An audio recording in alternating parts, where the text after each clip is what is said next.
Earlier this year, I completed The Thoughtsᶻ by Julia Cameron. I committed myself to completing it in 12 weeks, and I want to share my thoughts.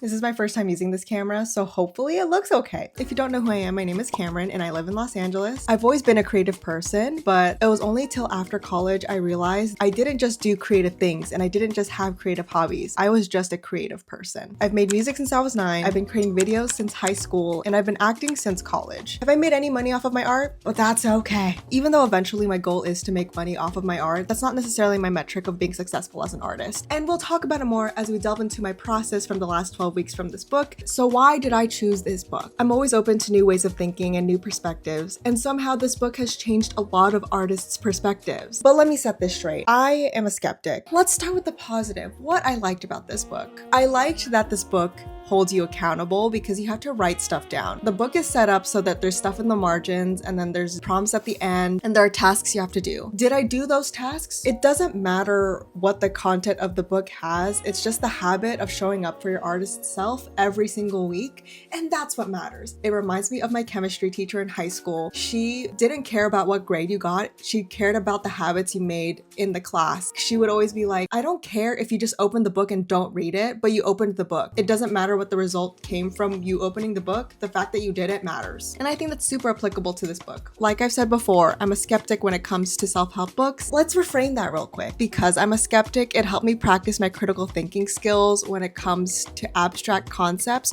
which is my favorite way of thinking. I actually made weekly recap videos on my TikTok. I was jokingly hating on it for a lot of the weeks. I didn't process it fully when I recorded the videos, obviously, because I literally did it that day and then made a recap video. But now that I've sat with the content, I'm just glad I can think for myself and can question my belief system and question my creative processes for myself. And I don't think I would have otherwise unless I read something that challenged it. Why didn't I like this book? When I started reading this book, I honestly thought I was really blocked as an artist. I left the process more confident in myself. It just made me realize that I wasn't as disconnected to my artist self than I thought. All in all, when people say that this book turned my life upside down and this book really unblocked something in me, I would say that you did that yourself. I don't know if it's the book. Again, I think it's just the mere act of showing up for yourself every week. Yeah, you're gonna notice some changes, but I don't think it's about the content of the book itself. It's just the fact that you made time. Whatever you did with that time probably served you better, but you could do that with or without this book. The title of the book literally says, A Spiritual Path to Higher Creativity. If you've read the book, there's a lot of discussion about God. If you haven't read the book, spoiler alert, there's a lot of discussion about God. I was raised Catholic. Am I practicing Catholic? Debatable. This is weird to be talking about, but whatever. A lot of what they discuss with a higher being, the universe, God, whatever you believe in, I've always had a lot of confidence in my relationship with God, the universe, and I always believed that they're looking out for me and they won't be out to get me. But apparently, a lot of people believe otherwise. I don't know if it makes me naive to think that my belief system and the powers that be are protecting me and guiding me no matter what the rejection or whatever I'm feeling or whatever I'm going through, and putting that into art. I've never once thought that anything bad I've been going through is a punishment. I am a cynic and I am a skeptic, but I think my belief in the higher beings are way nicer than that. I don't know. Call me crazy. I don't believe that anything bad that happens is because it's all on me, and anything good that happens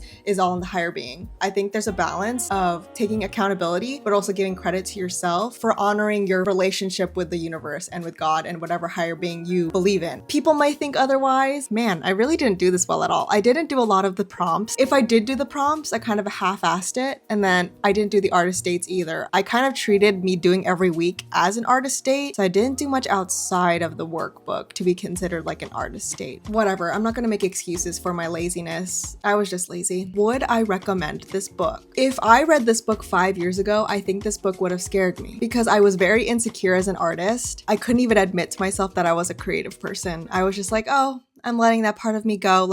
It's the most realistic thing to do. We're supposed to let this part go. That was dumb. I think for people who are scared to admit to themselves that they're an artist and they're creative, I would recommend the book only if you're ready to have a mirror shown up to your face. Also, if you're kind of lazy and you don't like writing, I don't think you should do this book. But if you do, I think you'd appreciate the process at the very least. My final thoughts. Here's my little qualm with self-help books. If you look at the people who recommend these self-help books, I don't think a lot of of their success and their change in perspective is attributed to the book itself, but they already had the tools to get there. The book kind of just put the pieces together, if that makes sense. And I'm not gonna say like I'm better than these books. That's not what I'm saying. But sometimes these books just don't speak to me. I will admit though, my due diligence about this whole process wasn't as thorough as you would hope. A big part of the book was morning pages, and I know a lot of people abide by that habit, which is basically waking up every morning and brain dumping 3 pages every single morning. Respectfully, that is not for me. I tried doing it maybe once, and I was like, what the hell am I supposed to write? I know that's the point. I just felt like it didn't really serve me, and that's fine. I did adopt the morning pages concept into what best serves me, which is don't just write things down when things are bad. I usually journal when I'm in the trenches, and we're not gonna do that anymore. So I made the conscious effort of journaling even when things were good, just to practice gratitude and to not treat journaling as a trauma dumping space. It's just a place to release anything you're feeling, good and bad.